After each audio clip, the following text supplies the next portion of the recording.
Sue DeCaro here. I am a worldwide parenting coach on a mission to help parents create deeper connections with themselves, with their children, in order to help families to grow and thrive. One of the themes that I hear a lot in my work, and I experienced myself as well, is the theme of process versus outcome.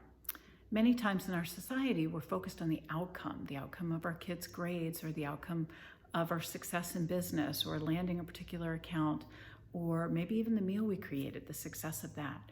And if we take a step back and we start looking at the process of what we're doing, every day showing up as our best selves, and each moment is quite different than the previous moment or the next moment.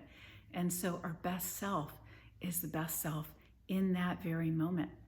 And I'd experienced this morning where I had to remind myself that I showed up as my best self in that moment, and my moments were co-created with others who would of course affect that particular moment and how I showed up.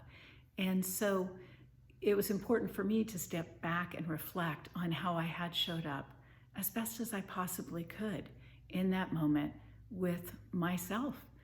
And so thinking about process versus outcome takes me to another step, which is that self-talk, because I know for my own purposes this morning, I had to reframe my own self-talk from perhaps that wasn't good enough and the judgment to I did the very best I could and move forward.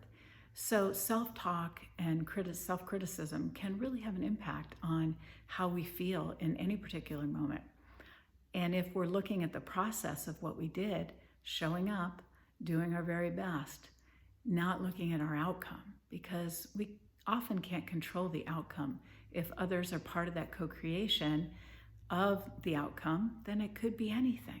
So when we look at our children and they study for a test and they study really hard, but maybe they get a B instead of an A, the process was there. And don't we want to be a model for our children and showing them that we need to be compassionate with ourselves and have positive self-talk as opposed to judgment and shame that maybe we should have done better, or we needed to do better, or we could have done better, because each moment is a new moment and we did the very best we could. So if you are a parent and you are needing some help or support, I have reserved a few spots in my calendar. Reach out.